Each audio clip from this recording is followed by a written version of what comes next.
নমস্কার বন্ধুরা, ভতেশ্বর study centre চ্যানেলে তোমাদের স্বাগতম। পশ্চিমবঙ্গ সরকারের তরফ থেকে অন্নপূর্ণা ভাণ্ডার প্রকল্প। তোমরা জানো যে অন্নপূর্ণা ভাণ্ডার প্রকল্পের জন্য ফর্ম ফিল আপ করতে গেলে তোমাদের অলরেডি আমি কি ক্রাইটেরিয়া ফুলফিল করতে হবে এই রিগার্ডিং ভিডিও কিন্তু দিয়েছি।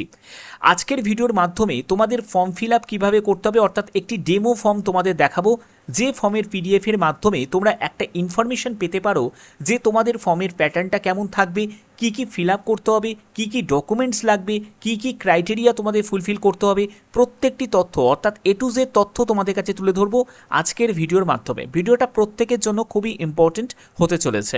তো চলো, প্রথমে বলে রাখি, যারা তোমরা অন্নপূর্ণা ভাণ্ডারের জন্য অ্যাপ্লাই করবে তারা অবশ্যই কিন্তু কমেন্টে ইয়েস বলে লিখবে, আর যারা অ্যাপ্লাই করতে চাও না তারা নো বলে লিখবে। ওকে, আচ্ছা চলো। তো প্রথমে বলে রাখি যে তোমাদের এই যে ফর্মটা তোমরা অনেকেই দেখেছো বা অনেকে দেখোনি, কারণ যখন মানে ক্যাম্পেনিং হচ্ছিল বিভিন্ন জায়গায়, বিজেপি যখন প্রচার করছিল, অনেকের হাতে কিন্তু এই ফর্মটা গেছে। ঠিক আছে, এবার এই ফর্মেতেই কিন্তু আবেদন ফর্ম, এইটা দেখতে পাচ্ছ একটা আবেদন ফর্ম, যে ফর্মের মাধ্যমে হয়তো তোমাদের একটা ধারণা তোমাদের কাছে পৌঁছে যাবে যে পিডিএফ ফরম্যাটটা কেমন থাকবে, ফর্মের পিডিএফ ফরম্যাটটা কেমন থাকবে। এটা জাস্ট তোমাদের ধারণা দেওয়ার জন্য। যদি এর সাথে আরও কিছু ইনক্লুড করা হয়, আরও কিছু যদি তথ্য জানতে চাওয়া হয়, হয়তো পরবর্তী সময় তোমাদের সেই আপডেটটাও আমি পৌঁছে দেবো। ওকে, আচ্ছা দেখো এক এক করে বলে দিই।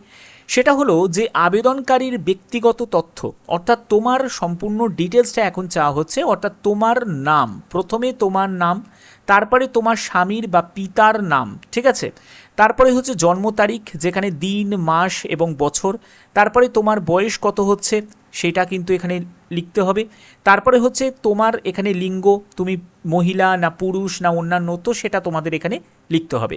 তো আর একটা ব্যাপারে তথ্য দিয়ে রাখি, যারা ট্রান্স ওম্যান রয়েছে, ঠিক আছে, যারা ট্রান্স ওম্যান রয়েছে তারাও কিন্তু অ্যাপ্লাই করতে পারে, তারা এখানে অন্যান্যটা টিক দেবে। ঠিক আছে, এরপরে হচ্ছে যে তুমি বৈবাহিক অবস্থা, অর্থাৎ তুমি বিবাহিত কি অবিবাহিত, বিধবা কি অন্যান্য, সেটাও কিন্তু তুমি এখানে মেনশন করতে পারো। এরপরে হচ্ছে পূর্ণ ঠিকানা, অর্থাৎ তোমার ঠিকানার সম্পূর্ণ ডিটেলস, এটা কিন্তু তোমাদের খুব ইম্পর্টেন্ট, কারণ তোমার গ্রাম বা ওয়ার্ড, তারপরে পোস্ট অফিস, থানা, ব্লক, পৌরসভা, ঠিক আছে, জেলা, পিনকোড, সম্পূর্ণ ডিটেলসটা, ঠিক আছে, একদম আধার কার্ডের সাথে মিলিয়ে কিন্তু তোমাকে পুরো ঠিকানাটা লিখতে হবে। এরপরে হচ্ছে মোবাইল নাম্বার এবং আধার নাম্বার লিখতে হবে। ঠিক আছে, এরপরে হচ্ছে পরিবারের সম্পর্কিত তথ্য।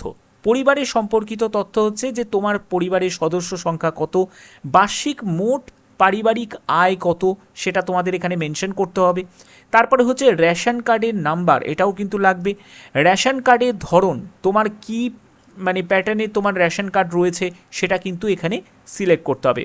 তোমার যদি এখানে দেখো বিপিএল যদি থাকে তাহলে বিপিএলের সেই নাম্বারটা কিন্তু এখানে লিখতে হবে। এরপরে হচ্ছে বসবাসের ধরন, তোমার নিজস্ব বাড়ি না ভাড়া বাড়ি না অন্যান্য, সেটা লিখতে হবে। তারপরে বর্তমান পেশা, ঠিক আছে, বা সংযোগ আছে কি না সেটা কিন্তু এখানে তোমাকে হ্যাঁ কি না এটা কিন্তু তোমাকে টিক দিতে হবে। এরপরে হচ্ছে মাসিক আয় কত সেটা কিন্তু এখানে লিখতে হবে। এরপরে হচ্ছে ব্যাংক অ্যাকাউন্টের তথ্য। এই জায়গাটা বলে রাখি যে ভাতা সরাসরি ব্যাংক অ্যাকাউন্টে যেহেতু পাঠানো হয়, সেক্ষেত্রে ডিবিটি করানো কিন্তু থাকতে হবে। ঠিক আছে, এখানে ব্যাংকের নাম, তারপরে ব্যাংক অ্যাকাউন্টের নম্বর, আইএফএসসি কোড এবং অ্যাকাউন্টের ধরন, সেটা সেভিং না কারেন্ট না অন্যান্য, এরকম। দেখো প্যাটার্ন কিন্তু এরকমই তোমাদের থাকবে। ঠিক আছে, এটা জাস্ট তোমাদের যখন মানে ক্যাম্পেনিং হচ্ছিল বিজেপি সরকারের তরফ থেকে যে তারা এইগুলো করবে, তখন দেখবে যে এই অন্নপূর্ণা ভাণ্ডারের যে একটা ফর্ম কিন্তু তারা বিলি করেছে, অনেক জায়গায় অনেকের হাতে পৌঁছেছে এই ফর্মটা, আবার অনেকের হাতে পৌঁছায়নি। ঠিক আছে, কিন্তু পরে তোমাদের চিন্তা করার কিছু নেই, এটা কিন্তু একটা ফ্রেশ ফর্ম তোমরা পাবে, সেটা পিডিএফে, মানে তোমাদের যখন তোমাদের অফলাইনে আবেদন হবে কি অনলাইনে হবে, অনলাইনেও হবে আবার অফলাইনেও হবে, দুরকম মাধ্যমেই কিন্তু হবে। যদি অফলাইনে হয় তাহলে তোমাদের তো বুঝিয়ে দিলাম যে এরকম ফর্মের ফরম্যাটটা কিন্তু এরকমই থাকবে, হয়তো পরবর্তী সময় আরও পরিষ্কারভাবে কিছু ইনক্লুড করতে পারে। ঠিক আছে, বাট এটা যেহেতু একটা ডেমো ফর্ম, ঠিক আছে, এই ফর্মটা দিয়ে তোমাদের বুঝিয়ে দেওয়ার আমি চেষ্টা করছি যে ফর্মটা কেমন প্যাটার্নটা থাকবে, ফর্মের কি তোমাদের তথ্য থাকবে সেগুলো তোমাদের ক্লিয়ার করে দিচ্ছি। ওকে, আচ্ছা, এর পরবর্তী তোমাদের দেখো আর কিন্তু কিছু থাকছে না। এরপরে প্রয়োজনীয় নথিপত্র, এগুলো কিন্তু জাস্ট তোমাকে টিক দিতে হবে, যেগুলো তোমাদের অবশ্যই এই ডকুমেন্টসগুলো রেডি রাখতে হবে। দেখো প্রথমে হচ্ছে আধার কার্ডের কপি, সেটা দেবে, টিক দেবে। রেশন কার্ডের কপি টিক দেবে। তুমি যদি বিপিএল হয়ে থাকো, বিপিএল কার্ড যদি হয়ে থাকো, তাহলে সেটা দেবে, না হলে দেবে না, ঠিক আছে? এটা কিন্তু অপশনাল, এটা নাও দিতে পারো, ঠিক আছে, কোনো অসুবিধা নেই। এরপরে হচ্ছে যে ব্যাংক পাসবুকের প্রথম পাতার কপি, সেটা কিন্তু তুমি দিচ্ছ, সেটা তোমাকে টিক দিতে হবে। বাসস্থানের প্রমাণপত্র হিসাবে বিদ্যুৎ বিল হতে পারে, ভোটার আইডি কার্ড হতে পারে, ভাড়া চুক্তি হতে পারে, যে কোনো একটি, তার জন্য টিক দেবে।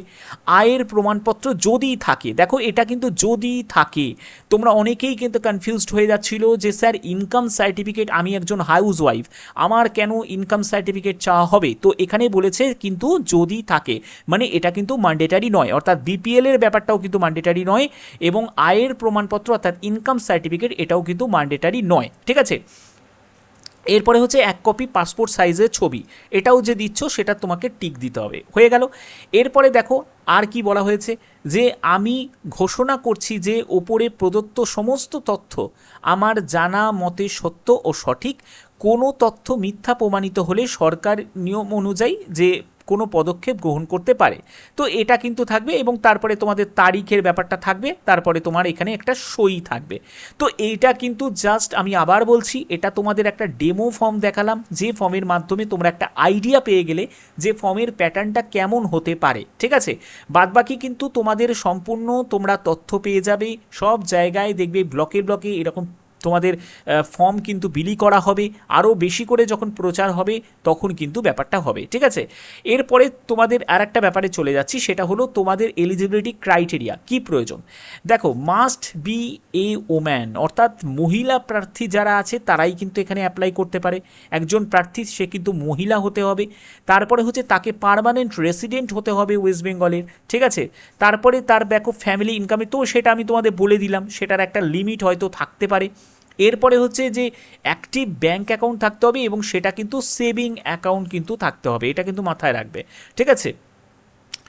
এরপরে হচ্ছে bank account should be link Aadhaar কার্ডের সঙ্গে কিন্তু লিঙ্ক করা থাকতে হবে, এটা যদি করা না থাকে এগুলো কিন্তু করে নাও, কারণ বিভিন্ন প্রকল্পের যেসব প্রকল্পের ফেসিলিটিগুলো তোমরা যারা পেতে চাইছো, তোমরা জানো যে সবই কিছুই কিন্তু ব্যাঙ্ক অ্যাকাউন্টের মাধ্যমে যেহেতু হয়, তো ব্যাঙ্কে কিন্তু গিয়ে তোমাদের আধারের সঙ্গে যে লিঙ্ক করা সেটা কিন্তু করে রাখবে, এবং আধার কার্ডের সঙ্গে অবশ্যই তোমাদের মোবাইলের একটা লিঙ্কও কিন্তু করা থাকতে হবে, এবং সেই মোবাইলের সঙ্গে কিন্তু অ্যাকাউন্টেও কিন্তু রেজিস্টার করিয়ে রাখবে, ঠিক আছে? এটা কিন্তু অনেক সহজ হবে ব্যাপারটা, ওকে?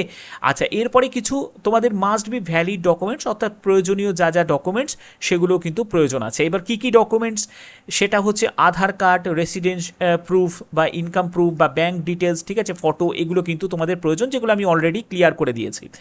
যদি গভর্নমেন্ট এমপ্লয়িজ হয়ে থাকো তাহলে মে নট এলিজিবল, অর্থাৎ সে কিন্তু এলিজিবল নয়, সরকারি কর্মচারীরা এই স্কিমেতে কিন্তু এলিজিবল নয়। দেখো এই জায়গাটা হয়তো কেন বলা হয়েছে, কারণ এখনও কিন্তু যে ক্রাইটেরিয়ার ব্যাপারটা কিন্তু কনফার্মভাবে কিছু জানানো হয়নি, যেহেতু ওয়েস্ট বেঙ্গলের ব্যাপার, তো সেক্ষেত্রে লক্ষ্মী ভাণ্ডার যেহেতু অনেকেই পায়, খুব ইজি একটা রুলসগুলো ছিল, তো এর ক্ষেত্রে কিছু রুলস হয়তো আর একটু সফট কিন্তু করতে পারে, ঠিক আছে? আচ্ছা, এরপরে হচ্ছে only one application per person, অর্থাৎ একজন ব্যক্তি একটাই আবেদন কিন্তু করতে পারে, একাধিক আবেদন করা যাবে না। এরপরে এজ লিমিটের ক্ষেত্রে বলে রাখি যে আবেদনকারীর বয়স হতে পারে 25 বছর, দেখো এর থেকে কিন্তু কমও করতে পারে, আবার বাড়াতেও পারে, যাই হোক করতে পারে, ঠিক আছে? এই ব্যাপারে কিন্তু আরও ডিটেলস বা স্পষ্টভাবে কিন্তু কিছু ইনফরমেশান আসবে। এখানে দেখো নোটের ক্ষেত্রে বলে রাখি দিস আর এক্সপেক্টেড ক্রাইটেরিয়া, মানে এটা কিন্তু একটা এক্সপেক্ট করা হচ্ছে যে এরকম ক্রাইটেরিয়া তোমাদের থাকবে।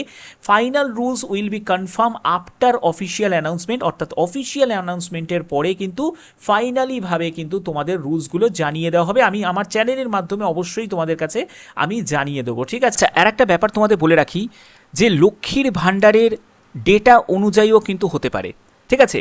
যে লক্ষ্মীর ভাণ্ডারের যে ডেটা রেকর্ড রয়েছে, ঠিক আছে, সেই অনুযায়ীও কিন্তু হতে পারে যে সেই ডেটা রেকর্ড অনুযায়ী তোমাদের টাকা ঢুকতে পারে অন্নপূর্ণা ভাণ্ডারের জন্য, ঠিক আছে? তো সেই অনুযায়ী যদি হয় তাহলে কিন্তু নতুনভাবে আর ফর্ম ফিল আপের কোনো ঝামেলার প্রয়োজন হবে না, ঠিক আছে? শুধু হয়তো একটা এনরোল করিয়ে নেওয়া হতে পারে, তো সেটা যদি হয় তাহলে আর নতুন করে ফিল আপ করার কোনো প্রয়োজন হবে না। কিন্তু এই ব্যাপারে এখনও কিন্তু কোনো ক্লিয়ার মেসেজ কিন্তু আসেনি, তো দপ্তর থেকে যখনই কোনো ক্লিয়ার মেসেজ আসবে এই ব্যাপারে, যখনই কোনো নতুন আপডেট আসবে অবশ্যই তোমাদের কাছে সেটা জানিয়ে দেওয়া হবে, ওকে? এবার এর জন্য তোমাদের একটু সময় কিন্তু অপেক্ষা করতে হবে, কারণ তোমাদের যেহেতু অ্যানাউন্সমেন্ট হয়ে গেছে, তো 1 জুন থেকে যেহেতু বলা হয়ে গেছে যে 1 জুন থেকে কিন্তু অন্নপূর্ণা ভাণ্ডারের সম্পূর্ণ যে কাজগুলো তারা কিন্তু প্রসেসগুলো এবার শুরু করবে। তো সেক্ষেত্রে হাতে কিন্তু বেশি সময় নেই, তো এর মধ্যেই কিন্তু যা অ্যানাউন্সমেন্ট হওয়ার কিন্তু হয়ে যাবে এবং তোমাদের সেটা ব্লক থেকে হোক বা বিভিন্ন পঞ্চায়েত লেভেলে হোক বা তোমাদের মিউনিসিপ্যালিটি থেকে হোক, বিভিন্ন জায়গা থেকে কিন্তু তোমরা ফর্ম পাবে এবং সেটা যখন কোনো আপডেট আসবে, সেটা অনলাইন আপডেট হোক বা অফলাইন মাধ্যমে আবেদনের আপডেট হোক, যে কোনো আপডেট সেটা একমাত্র আমার চ্যানেলের মাধ্যমে আমি তোমাদের কাছে প্রোভাইড করে দেবো। তোমরা নিশ্চিন্তে থাকো, যখনই কোনো আপডেট আসবে সেই আপডেট তোমরা পেয়ে যাবে। এর জন্য তোমাদের কি করতে হবে, চ্যানেলটিকে সাবস্ক্রাইব করে রাখতে হবে, বেল আইকনটাকে অল করে রাখতে হবে, যাতে তোমাদের কাছে এরকমই গুরুত্বপূর্ণ আপডেটগুলো পৌঁছে দিতে পারি। এখনের মতো এটুকুই, টাটা।